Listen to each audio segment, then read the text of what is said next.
La politique des tâtonnements de Félix vis-à-vis de la puissante nation américaine. Des sources diplomatiques nous apprenons que une délégation du gouvernement de la République démocratique du Congo, sur injonction de Félix, une petite délégation a séjourné à Washington au mois de décembre dernier pour essayer de prendre des contacts afin de baliser le chemin avec le nouveau patron de la Maison-Blanche, à savoir le gouvernement Donald Trump. Bonjour, bonsoir. Je vous salue de partout où vous êtes en train de me suivre. C'est votre analyste à cet espace Analysons Congo. Analysons Congo, aujourd'hui nous allons traiter des questions et nous allons un peu parcourir et analyser cette situation.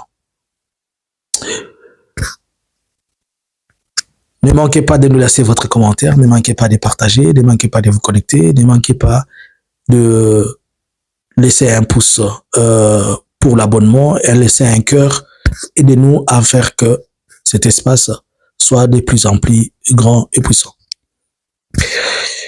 Nous savons tous que le gouvernement américain, d'ici une dizaine de jours, le nouveau patron va prêter serment, à savoir Donald Trump, pour entrer dans la maison, à prendre les 4 années ou les 5 années de gouvernance des États-Unis.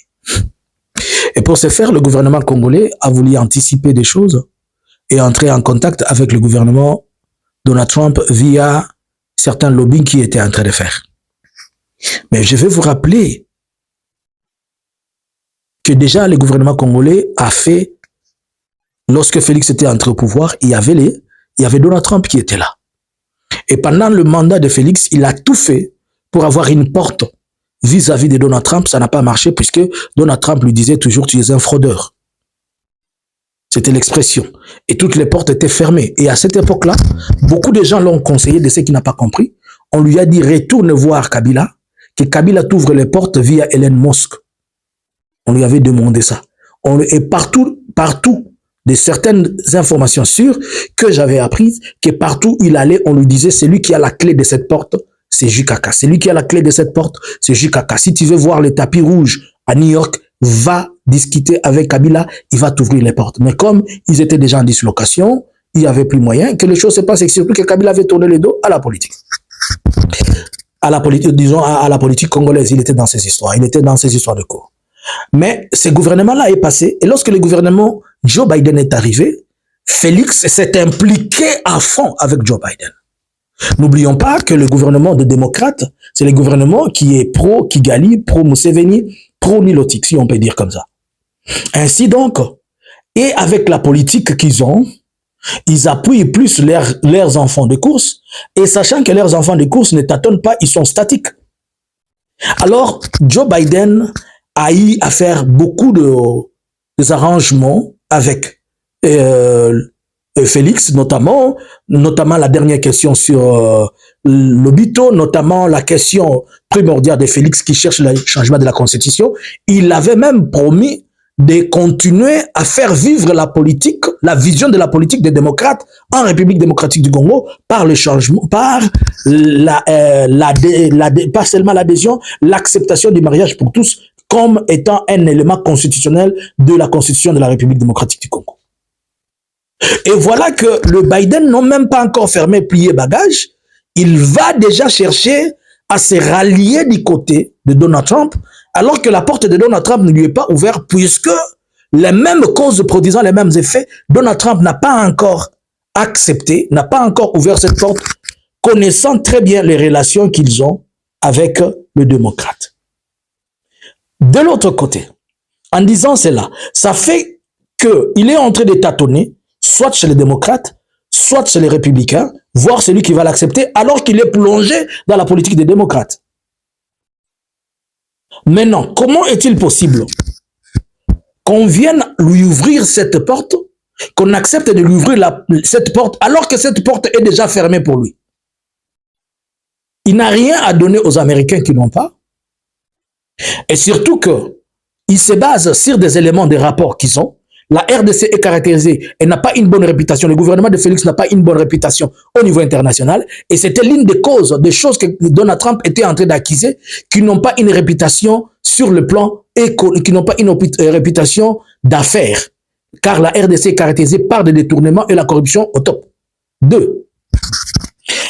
Il est accusé de beaucoup d'abus de droits de l'homme, et notamment tout ce qu'il y a comme restriction de liberté, avec cette histoire de Koulouna qui vient encore d'entrer dedans,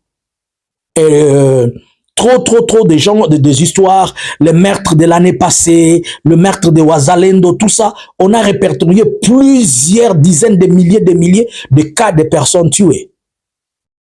Et ces choses-là ne sont pas mises au propre. Et Donald Trump, il use un œil tellement aigu et accentué. Par contre, la RDC a un procès aussi avec Apple pour la question de minerai du sang. Alors que le gouvernement Trump, il mise beaucoup sur l'économie américaine et sur toute chose qui peut entraver leur bonne économie. Puisque maintenant, Apple a dit qu'il ne prendra ni les minéraux du Rwanda, ni les minéraux du Congo. Le Rwanda n'a pas de minéraux. Le Rwanda tire les minéraux au Congo. C'est pour dire que si le Rwanda ne tire pas les minéraux au Congo, on ne prend pas ces minéraux. Et si Apple n'a pas les minéraux, alors que la Chine, elle est présente en République démocratique du Congo, et la Chine, elle est en train d'être concurrencée à fort niveau par Huawei, TikTok est devenu un grand challenger des Américains, puisque TikTok est en train d'avaler à la fois Meta, il est en train d'avaler Amazon, il est en train d'avaler Microsoft. Et ces compagnies risquent de continuer à faire un manque à gagner à cause de la présence de la Chine à grande échelle en République démocratique du Congo. Alors, les paliers, ou bien je vais dire, les leviers ne sont pas équilibrés pour permettre à ce que le gouvernement Félix tire dividende ou bien qu'il ait une porte qui lui est ouverte. Ils doivent bien définir leur politique.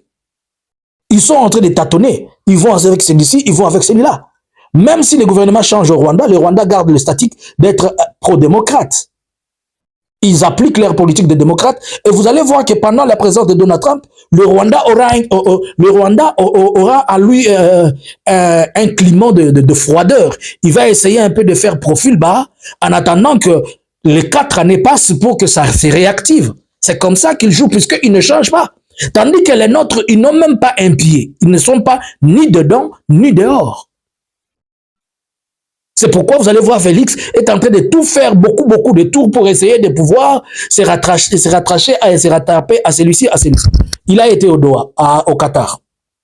Après le Qatar, il est parti au Ghana. Ils ont été là avec Kagame au Ghana. Je pense qu'il va rentrer aujourd'hui ou demain.